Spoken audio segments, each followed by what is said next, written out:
Obrigado.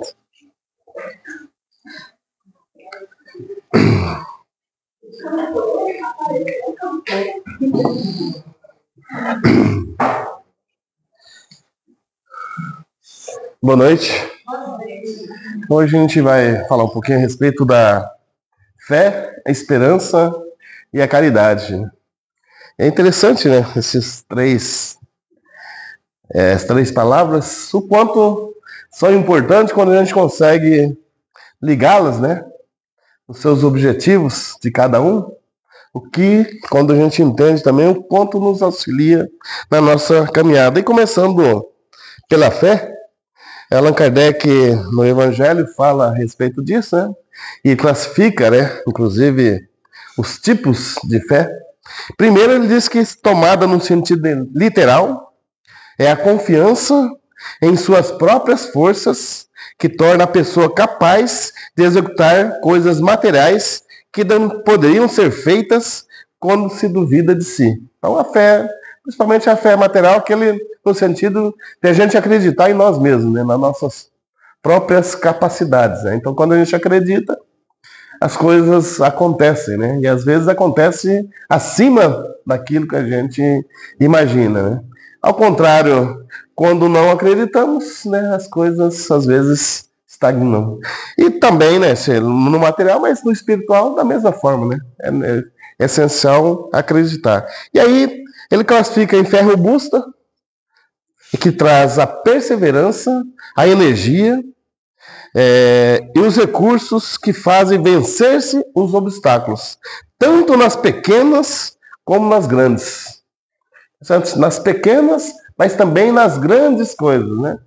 Porque se a pessoa não tiver fé também, uma coisinha de nada, às vezes ela se acha incapaz e acaba não realizando, não conseguindo levar adiante. Ao contrário, quando a pessoa acredita, ela segue adiante e acaba vencendo obstáculos que até a gente olha, mas como a pessoa conseguiu fazer isso, né? E aí outra é a fé vacilante, que traz a hesitação, a incerteza, dos quais se nutrem os obstáculos que se quer vencer. Ela não procura os meios de vencer porque não crê poder vencer. Então, ao contrário, quando você não acredita, tentar para quê? Eu não sou capaz, eu não consigo, não vou nem tentar. E quantas vezes, né, a gente se coloca nessa condição? As coisas não caminham, a gente continua e continua nessas vibrações negativas e não sabe por que dá errado, acha que é coisa de azar, né? Falta de sorte, e olha a pessoa do lado, às vezes, conseguindo avançar, e a gente imagina, mas como a pessoa tem sorte, né? Eu queria ter sorte daquela pessoa, né? Mal sabe, né, que a pessoa acredita e vai adiante. E outra questão interessante que Allan Kardec coloca, que a verdadeira fé tem que vir aliada à humildade. Né? Senão você vai estar se achando tanto, acha que você é tão, né, acima, que você acaba se colocando, às vezes até achando que não precisa, inclusive, de Deus, né? Querendo se colocar acima de Deus. E a gente, infelizmente, vê quantas pessoas se perdem, né, quando começa a atingir determinado sucesso. O poder, a fama, né, o sucesso, às vezes derrubam, né, e derrubam muito, que as pessoas se perdem nesse caminho, né? Então, aqueles que conseguem aliar isso tudo com a humildade, né, com certeza permanecem sempre firmes, sempre no caminho, né? Então, é uma questão importante, né, que a gente precisa, que nada, tudo depende, né, da permissão de Deus. Nós estamos aqui com a permissão de Deus, né? Dentro do processo da lei divina, né? Para a gente reparar, e pela bondade, é claro, de Deus. E aí a fé necessita de uma base sólida. E essa base é a perfeita compreensão naquilo que se deve crer. Para crer, não basta ver, é necessário, sobretudo, compreender. Olha a diferença, né? Porque a gente, às vezes, a gente vê, eu preciso ver para crer. Mas se fosse com isso, né? A gente levasse aí, nós não estaríamos aqui nessa noite, né? Quantas coisas, porque a gente acredita na reencarnação? Porque a gente acredita em tantas coisas que Allan Kardec trouxe? A gente não vê. Pelo menos a maioria, né, boa parte das pessoas não vê o Espírito. Por que a gente acredita, né, na existência do Espírito? Na presença de espíritos, né, no mundo material. Eu, por exemplo, não vejo. Por que eu acreditaria? Porque você, através das explicações, através do estudo, você passa, então, a compreender. E a partir do momento que a gente compreende, você passa, então, a ter a fé e também acreditar. Senão, seria uma coisa que... Porque alguém falou, né? E a gente ouve muito, né? Porque alguém falou, tal pessoa falou, é assim. Inclusive, Allan Kardec, né, quando a gente observa nas suas obras, em vários pontos das suas obras, ele coloca, né, você não é obrigado a compreender. Se você tem dúvida, vá em busca, estuda, pesquisa outras coisas. Inclusive, ele orienta que a gente leia outras coisas, outras obras, somente para contrapor, né, para que a gente tenha o entendimento. Que, aliás, quando a gente fala nisso, né, a doutrina espírita, muitas pessoas que recomendam, né, que a gente não deve ler determinadas obras, sim, a gente sabe, né? Infelizmente, no meio espírita, existem muitas obras de conteúdo duvidoso. Mas será que a gente não pode ler? A gente pode, na verdade, ler. A grande dificuldade, e essa orientação talvez venha incompleta, porque faltou, né, o complemento. Não é que você não pode, mas para que você tenha essa base, você precisa primeiro estudar Kardec. E há pessoas, então, que se baseiam apenas, se apegam apenas a obras mediúnicas, principalmente os romances, né, que às vezes conteúdo, né, lindos, maravilhosos, com um enredo, com toda uma história, e sem a base a gente não consegue ter essa contraposição. Então, a partir do momento que a gente começa a estudar as obras básicas e começa a ler, você já começa, isso aqui não tem sentido. Esse tem, né? Então, você, por essa base, então, pela compreensão que a gente tem, né? Então, a grande dificuldade que as pessoas se perdem é justamente isso, porque muitas pessoas não leem as obras básicas, né? Seguindo, e foi também por isso que Allan Kardec colocou: fé inabalável só é aquela que se pode encarar frente a frente a razão em todas as épocas da humanidade. Quando você tem essa fé, aconteça o que acontecer, a gente vai acreditar que existe. Não tem como, né? Alguma coisa pode acontecer que nos faça acreditar que realmente não existe a reencarnação? Não vai, né? Porque a gente já tem esse embasamento que nos deu essa sustentação, né? Essa certeza, e para nós não há sentido nenhum na justiça de Deus sem reencarnação, com apenas uma vida, e sim tantas outras coisas. Então a gente, quando vai tendo essa base, e é interessante também quando a gente fala disso, a gente vê nossos irmãos das outras religiões, quando fala do Espírito, nossa, você está no Espiritismo, sai disso, né? Isso é negócio do demônio, você entra, você não consegue sair, né? Quem entra nisso aí não consegue sair mais, né? E verdade, num ponto é verdade. A pessoa não consegue realmente sair, mas não é porque não quer, não há nada impedindo, é porque ela não tem por que sair, né? Então, porque ela entendeu esse mecanismo, compreendeu esse mecanismo, né? E a gente, às vezes, a pessoa era espírita e agora se converteu, né, por exemplo, a determinada religião evangélica. Não há nenhum problema nisso, né? Essa pessoa se encontrou lá, mas, na verdade, ela não compreendeu a doutrina espírita, né? Porque a partir do momento que ela compreende, ela passa, ela não tem, né? A gente pode até, por algum motivo, né, ser motivo familiares, né, seguir uma determinada religião, mas sua base continua ali justamente por conta disso. E aí nós centramos na esperança. Então a fé, se a gente analisar, o que é a fé? É aquilo que nos faz mover, que nos dá esse impulso para a gente seguir adiante. Sem isso a gente ficaria parado. A esperança. E é interessante que no texto aqui diz: no estado de civilização, o homem pondera a sua infelicidade, a analisa e por isso é mais afetado por ela. Mas pode também ponderar e analisar os seus meios de consolação.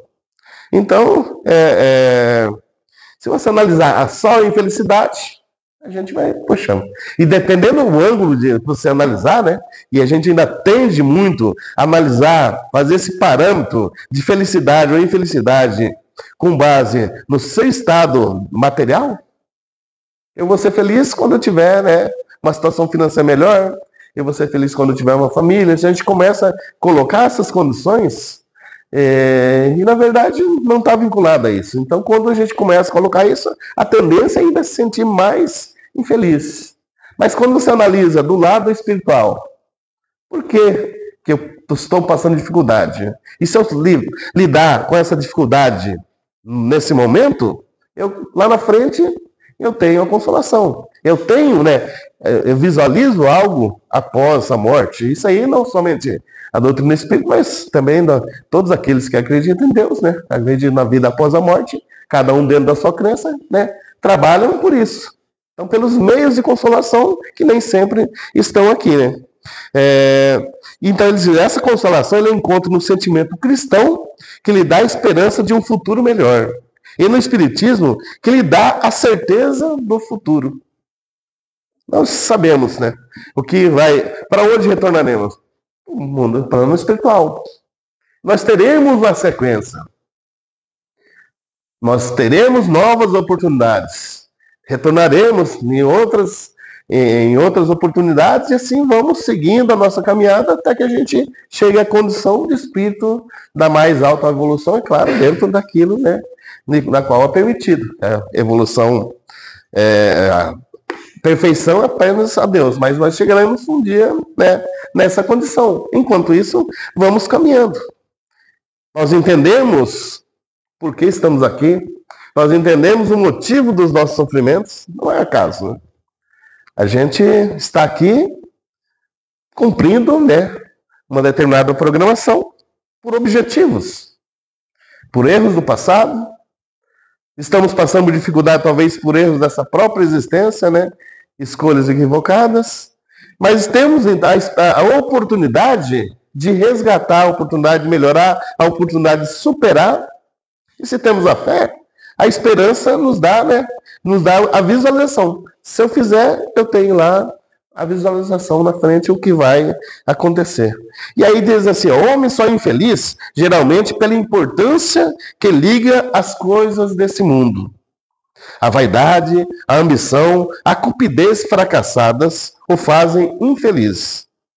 Se ele se elevar acima do círculo estreito da vida material, se elevar o seu pensamento ao infinito, que é o seu destino, as vicissitudes da humanidade lhe parecerão mesquinhas e pueris, como a mágoa da criança ao se afligir pela perda de um brinquedo, que representava a sua felicidade suprema.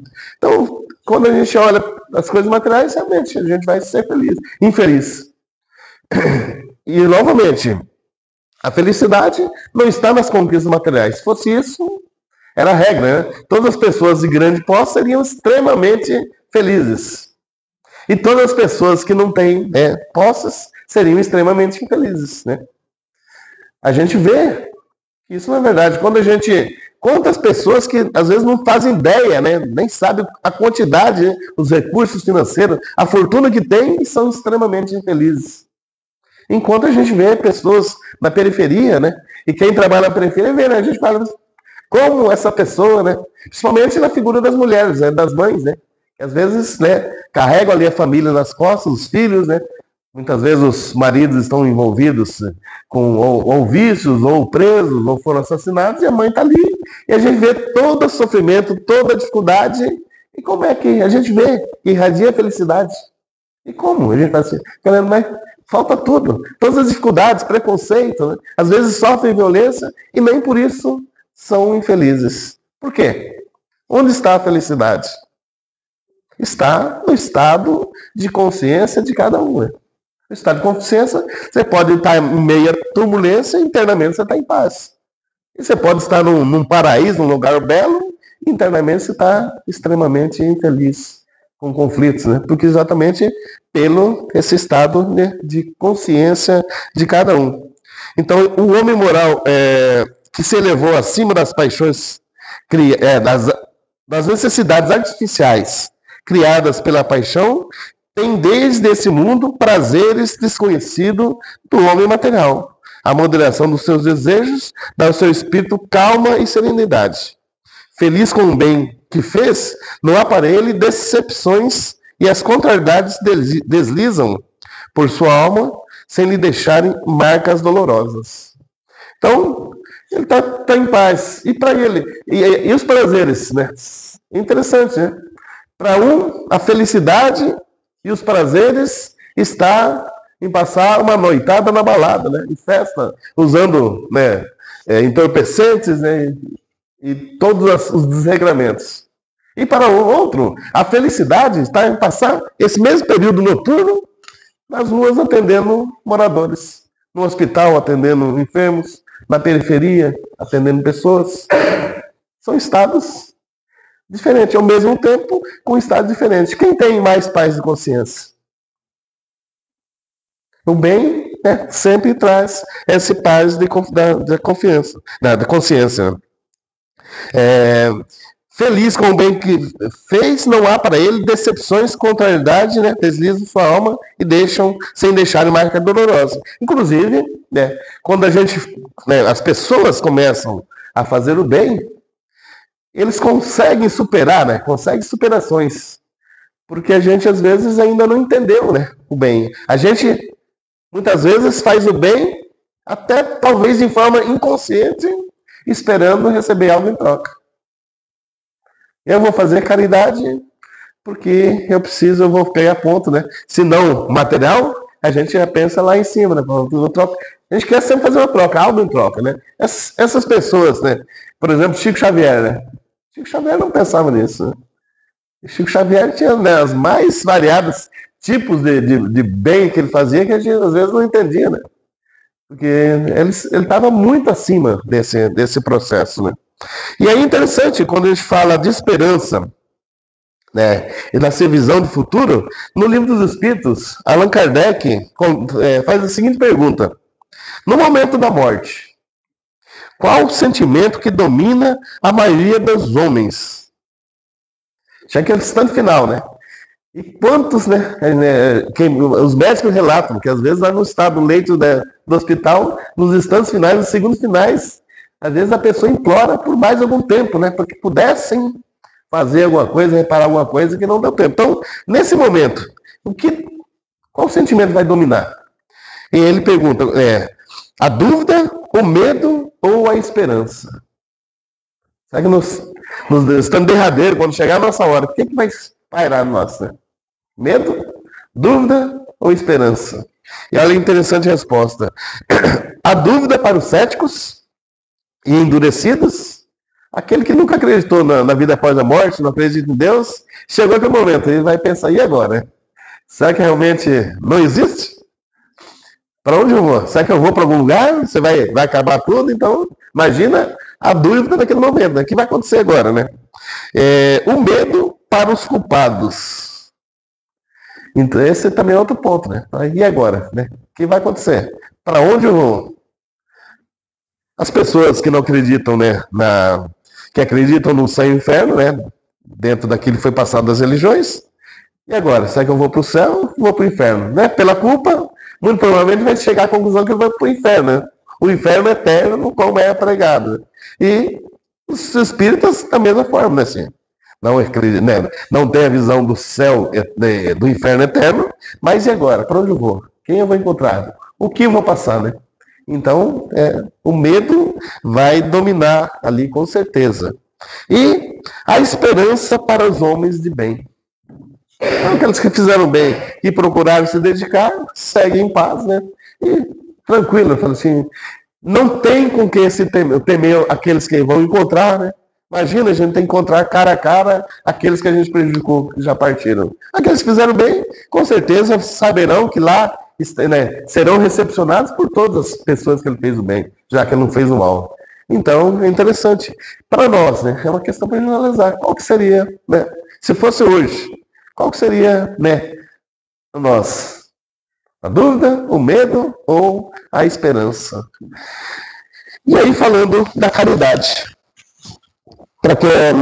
Então, a esperança é que nos faz ver lá adiante, faz ver que vale a pena, né? Se a gente tem capacidade de fazer, faz, então vai ter, pelo menos faz com alguma intenção, né?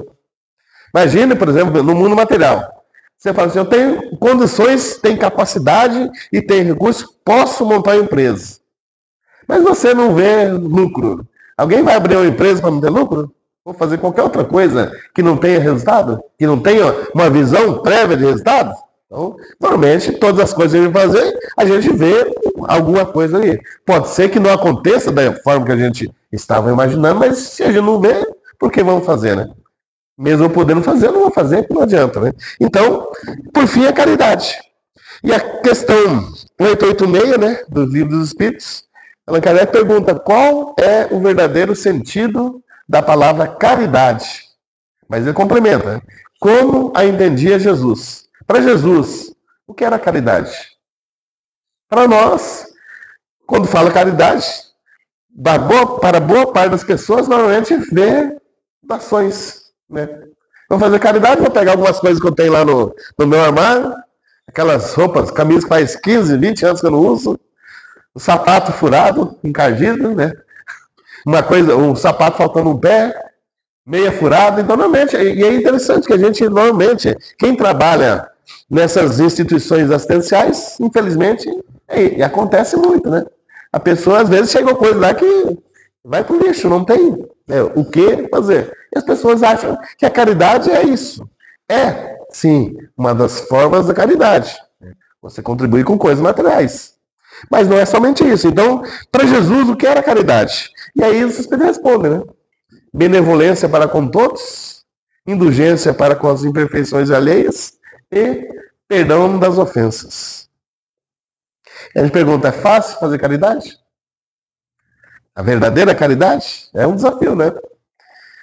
Benevolência para com todos, né? A gente é bom com as nossas famílias, as pessoas, nossos amigos, aquelas pessoas que nos fazem bem, e mesmo assim, com ressalvas, né? Às vezes, nem para essas pessoas a gente ainda tem as falhas.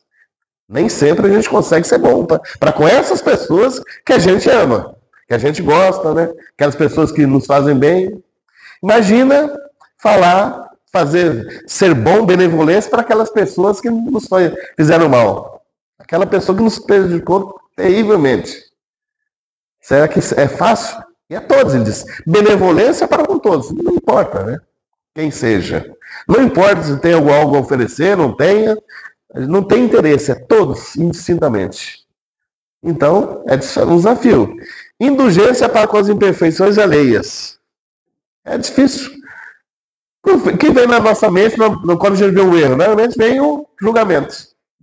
Às vezes a condenação, às vezes a gente se afasta daquela pessoa e não procura saber, né, ou entender o motivo que levou aquilo. Você não precisa concordar com uma coisa errada, e não deve concordar com uma coisa errada. Mas a gente precisa entender, até mesmo para procurar se colocar no lugar, né? Se fôssemos nós no lugar da pessoa, será que não teria feito pior? Mas é um desafio. Normalmente, o primeiro sentimento que vem, pensamento, é o julgamento. É a condenação. Então, por exemplo, uma questão bastante, né, eu sempre gosto de citar esse exemplo, a gente vê os jovens da periferia, né?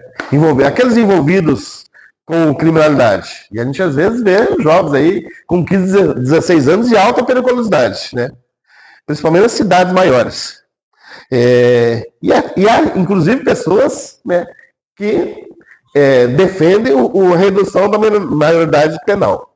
Sem entrar no mérito se deve ou não, mas, enfim, se reduzir para 16 anos, por exemplo, que muitos defendem, e o jovem de 15 anos está envolvido na criminalidade? Vai reduzir para 15, 14, 13, 12? Então a gente vê que não é bem por aí, né? E a gente analisa lá, é um jovem de alta periculosidade, mas vamos analisar o processo.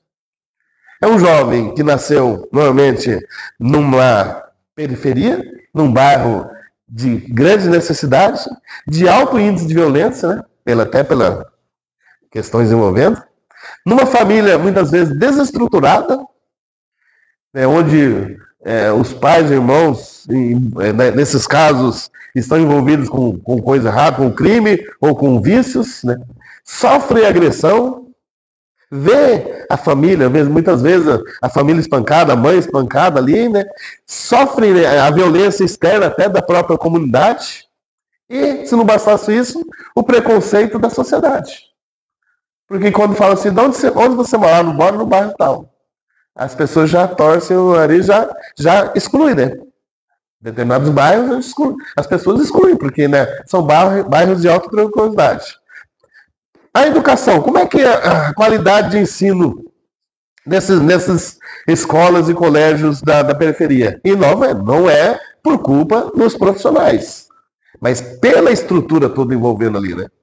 Pela falta de recurso, porque normalmente os profissionais são heróis, né? Enfrentam a violência com falta de recursos, às vezes né, salários muito além daquilo que poderiam ganhar, então às vezes as pessoas tendem a culpar os profissionais, mas não são, né? Mas é estrutura. Então já cai né, qualidade deficiente.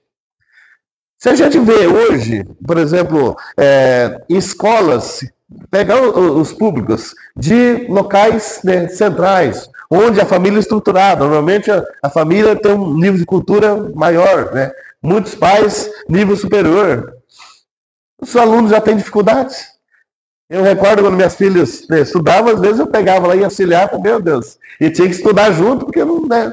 Agora imagina um jovem estudando, uma criança estudando desde os primeiros anos, nessas escolas e colégios, com essa dificuldade estrutural né, de ensino, e muitas vezes os pais são analfabetos. Então já tem dificuldade somado a tudo isso, o que vai né, acontecer? Então há situações né, terríveis. Né? Então tudo isso aí vai concorrer no mercado. Ele vai no concorrer, um jovem dessa natureza, com um jovem que estudou, por exemplo, no Marcelino Champagnat, por exemplo.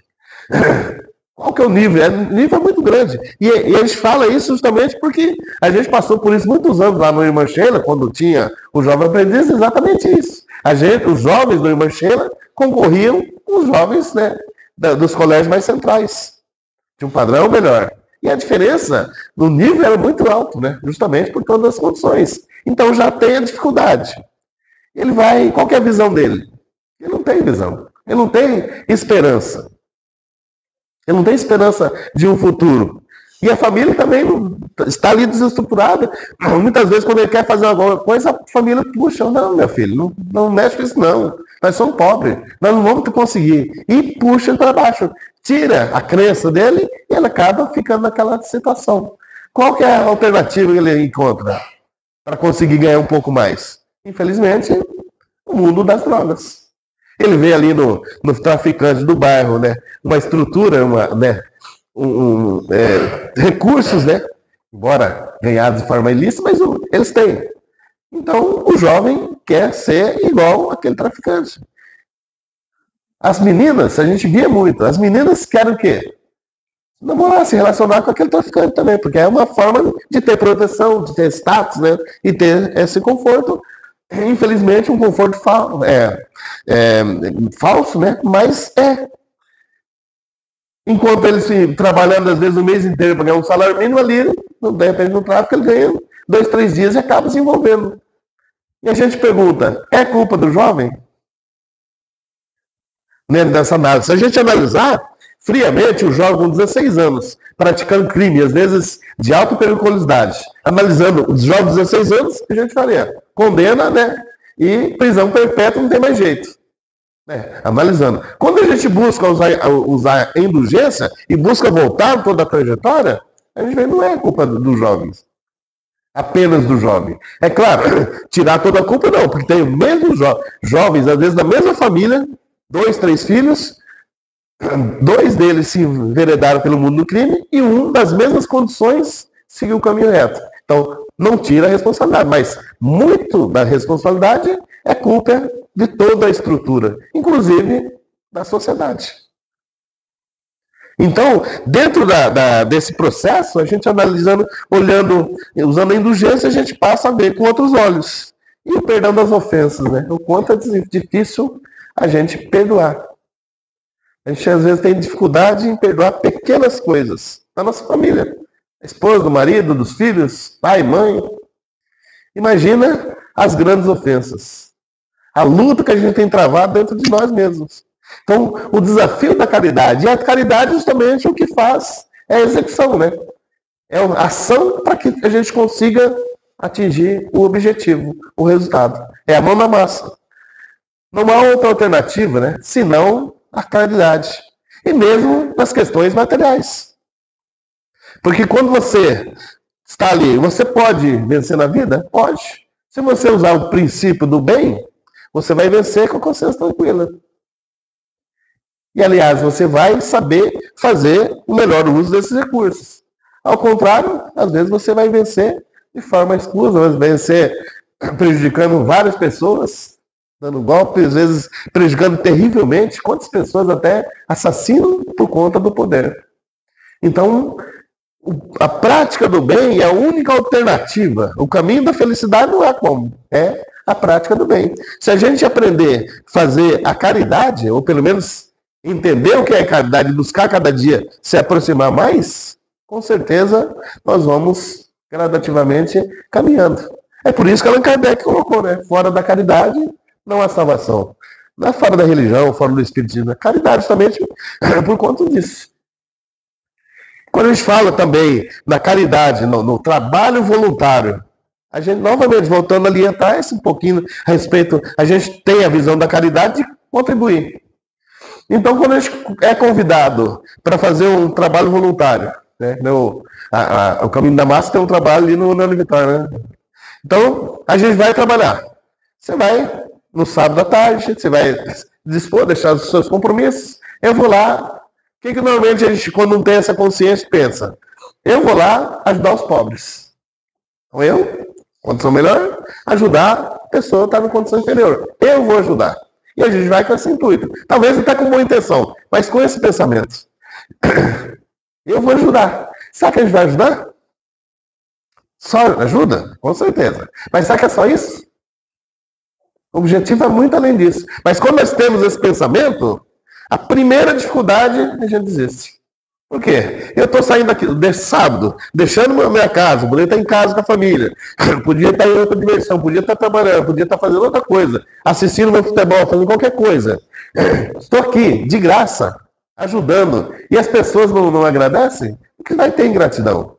Você vai acabar de ajudar uma pessoa, ela retribui com muitas vezes, em alguns casos, ela retribui com ingratidão, com uma ofensa, com alguma coisa. O trabalho em equipe é perfeito? Não, a gente vai ter divergência, né? Uma pessoa vai pensar de um jeito, a outra vai pensar do outro, às vezes você vai ter que abrir mão da sua forma de pensar e seguir a maioria, às vezes vai ter atritos, que é natural no processo, né? Estão pessoas relacionadas. Então, se a gente tem esse pensamento, assim, eu não volto mais. E com todo direito, a pessoa tem o livre-arbítrio e não volta. Outra pessoa vem e continua o trabalho. Quem perdeu? Somos nós. Agora, quando a gente entende que o trabalho da caridade é um trabalho que nivela, eu, com as minhas condições, com os meus recursos, com a minha capacidade, e vou, sim, ajudar, mas eu vou ser ajudado. Porque ali é a maior oportunidade de estar exercitando tudo isso. Abrindo mão, orgulho, egoísmo, vaidade. Se alguém está ofendendo, ao invés de abandonar, eu sigo adiante. Eu vou seguir. Se está me ofendendo, significa que eu não absorvi. Então a gente passa a ver de uma outra forma. E a gente passa a se envolver cada vez mais e torna depois um trabalho, né, de felicidade, de alegria. E a gente passa a sentir a necessidade. Então a caridade vai muito além do ajudar. Eu não dou coisas apenas para fazer, porque todo mundo está doando. Eu tenho que doar com o intuito de ajudar as pessoas. E até mesmo ajudar, ele requer um pouco de pensamento, de inteligência, né? de critério. Vamos supor que eu tenha muito recurso financeiro. Eu vou ajudar. Se eu sair distribuindo recurso financeiro sem nenhum critério, o que vai acontecer? Eu chego para um morador de rua, está aqui, 5 mil reais para te ajudar. O que vai acontecer? Vai ajudar? Não vai ajudar. Ele vai pegar 5 mil reais, vai numa biqueira e vai comprar tudo em droga. E vai se matar, né? Provavelmente por uma overdose. Então, ajudar requer essa inteligência, né? De você saber aonde aplicar. A gente fala das questões do jovem. Se a gente tivesse a população tivesse mais consciência a respeito da sua responsabilidade de ajudar. Porque a gente fala assim, ó, é responsabilidade do governo. Sim, parte é. Mas se o governo faz, alguém tem que fazer. E por que a gente não fazer? Os trabalhos que a gente vê de evangelização da comunidade, né, das periferias, de evangelização das crianças, a gente às vezes não tem ideia do bem que isso faz. 1 hora, 2 horas por semana, a gente vê o quanto a criança se transforma em pouco tempo que ela está ali. Porque ela chega ali nos primeiros dias, arredia o comportamento que ela recebe lá. Ela está, é o habitat dela, é o ambiente onde ela vive. Se ela vive no ambiente de violência, ela vai aprender a se defender com violência. Então ela chega ali, né, com violência, que ela não, muitas vezes não tem carinho, a gente vê, né, infelizmente na estrutura da família, as pessoas não dão carinho. Batem, né, agressão física, mas carinho nenhum. E quando ela recebe lá do evangelizador, da evangelizadora, esse carinho, esse abraço, e ela percebe realmente que há o interesse verdadeiro, não é coisa falsa. Quando ela começa a ser orientada de outra forma, a gente vê em pouco tempo o quanto ela muda. Apenas 1 ou 2 horas por semana. E se a gente tivesse oportunidade de fazer mais? Se as instituições tivessem mais recursos para poder investir mais, para fazer mais, eu não teria muito mais resultado?